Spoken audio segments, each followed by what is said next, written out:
guys, Karen Miller here from Asleep at Last. Welcome to another one of my videos. So today I thought I would share with everybody my own personal sleep story. So I've got two little girls, one age 3 and one age 5. When my first daughter was born, I was completely, like most people, completely unaware of the sleep deprivation that was about to hit me. People had told me, you know, you'll get used to the lack of sleep. And I personally thought that I would deal with that very well, seeing as I'm not really a great sleeper myself. Well, I'm much better now actually, but I wasn't a great sleeper. I was a very light sleeper. I'm still a light sleeper.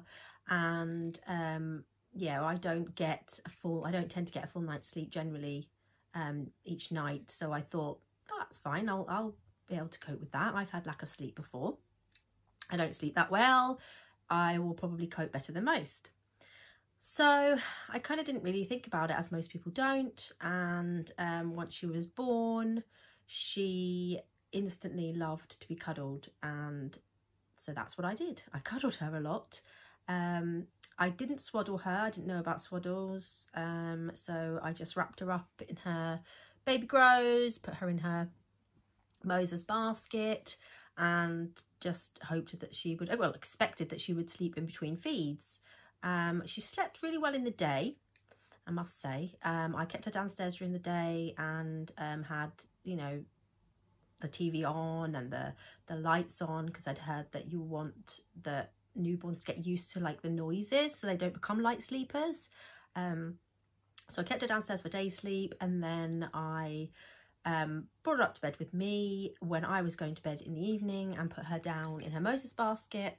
And she was bottle fed on formula, because unbeknown to me she had a tongue tie, so didn't latch very well on the breast, and I kind of didn't really know what I was doing and was too scared to ask for help when it came to breastfeeding her. So I just kind of gave up and said to just give her the formula, because she seemed to be taking that, although she took a long time to feed, about an hour, because she had a tongue tie obviously, and we didn't know that, and that wasn't diagnosed until she was 4 months.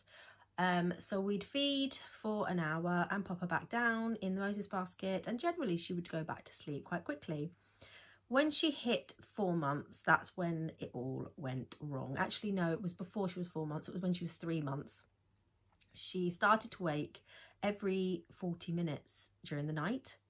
And also alongside that, she was extremely clingy in the daytime as well. I was, at one point, I literally could not put her down. As soon as I put her down, she screamed. So I had to hold her for all sleeps. And then in the night, obviously, I was getting up every 40 minutes and making a bottle. The amount of milk I wasted was insane, because you just expect that they're hungry. That's why they're waking. She's hungry all of a sudden. She's just hungrier than normal. She's growing. You need to keep offering feeds. So we kept offering milk every time she woke up, and she wouldn't want it. So we couldn't understand why she wasn't taking it, because obviously she was hungry. That's why she was waking, right?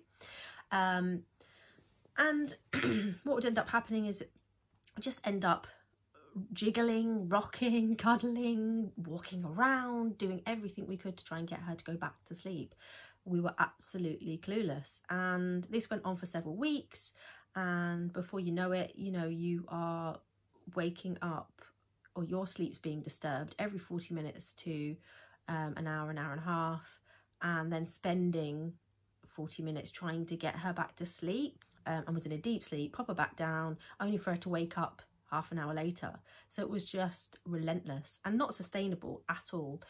So obviously I was doing primarily all those night wakes because my husband was working, and I think I did it for about 4 to 5 weeks. And I was sleeping with her, co-sleeping with her during the day on the sofa mainly. I wasn't able to go out. I couldn't take a shower. I felt very, very low and really frustrated that I couldn't do anything, and I couldn't see a way out. I looked on lots of forums and asked lots of people, and looked on the internet obviously, and lots of people said that, you know, this was a phase that could last up to 6 weeks. So I had it in my mind that it could take 6 weeks, but then she would come out of it. So once the 6-week mark passed and she was still waking that frequently, I think that's when I realised I can't do this anymore, because I don't know, that there is no end in sight. Like I'm the kind of person that if there's something wrong or there's a problem, I want to fix it, or I want the solution. And I couldn't see a solution with this, and I couldn't work out how to fix it. I felt hopeless and completely out of my depth, and I started to really dislike spending time with her. And you know, I wasn't getting a break. And what would happen is that my husband would come home at 8 o'clock in the evening. It was quite late, and by this point she would be, I mean, I didn't know at the time, but she was hugely overtired, and so would come, you know, my husband would come through the door and she would be screaming, and so he never saw her in a good place, in a good mood, because by the time he came home she was so overtired she would just scream and scream. And so he would say, you know, what's wrong with her, why is she always screaming all the time? And I would hand her over to him, obviously, to get a break, but she would not stop screaming. She wouldn't settle for him at all. So I would go upstairs and try to sleep, but I couldn't sleep, of course, because I could still hear her screaming downstairs. So I'd end up coming down and then having to, as soon as I took her, she would stop crying, but I'd have to hold her. So I'd hold her until she was asleep, pass her back to him, and he would have to hold her to make sure she was in a deep sleep while I went up to bed, so I could get a few hours in and he could deal with her for a few hours. And it was just awful, really. It was not a nice time. And yeah, it was just one day I was lying on the sofa sleeping with her as normal as I was doing, and my husband rang me about something, and he could just hear in my voice that I had just had enough, that I was not myself at all. And he said, right, this is it, I'm gonna come home and we're gonna sort this tonight. We're not dealing with this anymore. He had read up on the internet about controlled crying. I had never heard of controlled crying, to be honest. He'd read up on it. He explained to me what it was, and I said no, didn't want to do it. It sounded horrible. But I just got to the point where I was willing to try anything, but I didn't want to do it myself. So he said he would do it. I wouldn't have to be involved. So I let him basically take the reins on that, and he did controlled crying with her. I don't know if it was that night or shortly after. I locked myself in the bathroom with earplugs so that I couldn't hear her crying, because I couldn't deal with it. And he would come and get me when she'd finished crying. And the first night, I think she cried on and off, obviously, for about 40 minutes, and she fell asleep. And then we went to bed, and I remember she woke up, but she'd slept for quite a few hours though at that point, and I was like, oh, she's just waking up now. And I think she stirred for like half an hour and then went back to sleep. And that was her then through to the morning. It worked really quickly on her. She responded to it so well because she just wanted to sleep. And yeah, it was done within 3 nights. It was complete. Within 3 nights, she was sleeping through the night, and that was it. That was her for the rest of her life, up until today. You know, she's still, now as she gets older, she has nightmares, bad dreams, she gets scared of things and does wake in the night every now and then, and calls out to me, and I respond to that. But ultimately she's a really easy sleeper now, and she'll sleep anywhere, and she loves her bed, and she loves sleep. She actually, shortly after that, about 6 months, found her thumb, which also helped. But ultimately she was self-settling from about 4.5 to 5 months old, and she continued to do that, and it changed my life overnight. I just couldn't believe. And not only that, she then started obviously sleeping better during the day as well. I was able to stay awake longer, and I didn't need to hold her. Obviously, I could put her in a cot, and I could get things done, and I could plan my days around trips to the supermarket, around her sleeps and when she was going to be awake, and have regular feed times. And for me, a routine and structure is very important. I do best, and I feel best when I have a structure in place and I have predictability to my day. It's not for everybody, and I'm not saying that you need to have that, but for me that was what worked, and that was what made me feel so much better, and alongside obviously not being hugely sleep deprived any longer. And so yeah, that was the story with my first daughter. And my second one, when I got pregnant with her, I read as many books as I could on sleep. I tried to prepare myself. I knew what to expect this time, and I was determined not to get into the same habits that I did with holding and rocking the first one. So my second daughter was born, slightly different situation because I breastfed her. She was really, really good at feeding and she loved feeding. She fed so frequently though that the first 2 to 3 weeks were tough. She would feed on me for up to an hour. So I was really sore, and I did struggle with the breastfeeding because it was a big change for me for my first daughter to be needed so much and to not have my husband to help at all. So we introduced a dream feed around 10 o'clock so that he could do, so that I could go to bed at 9 and he would do that feed, and that worked really well. She was a screamer from day one.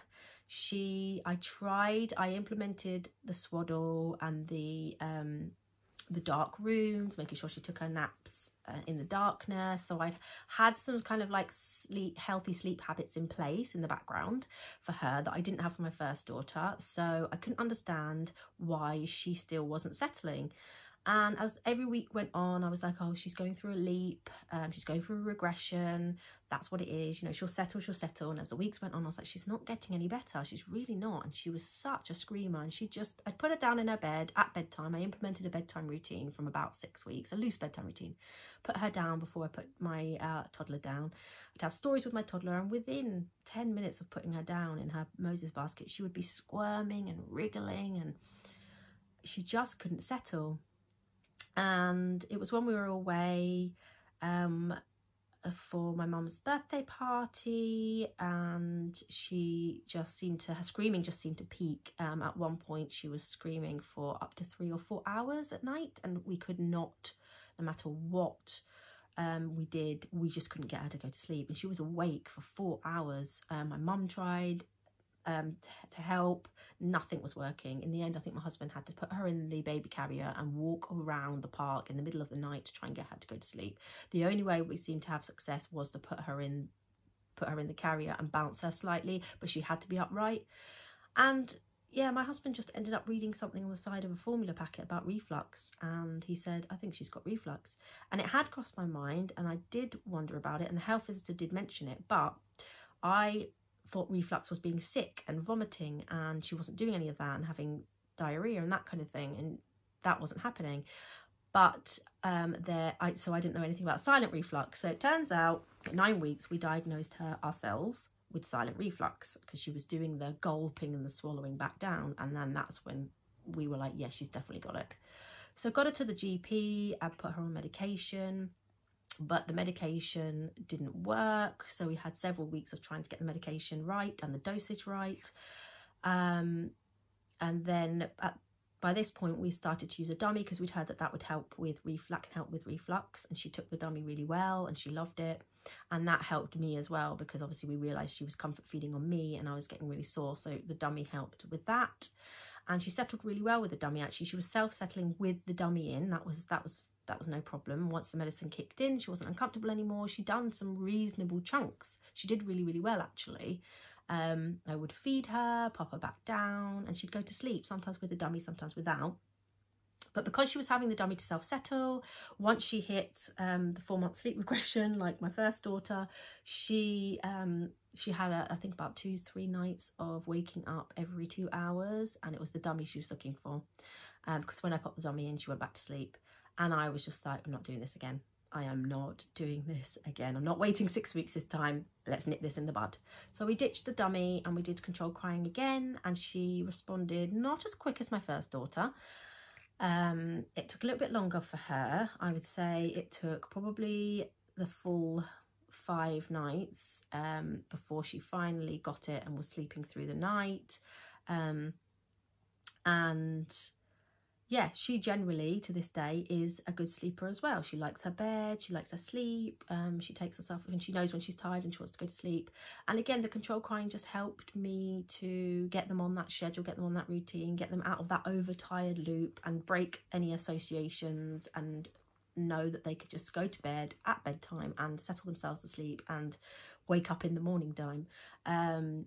Broken by feeds, obviously, as well, because I think my youngest one she did keep that night feed for a while longer than the oldest one.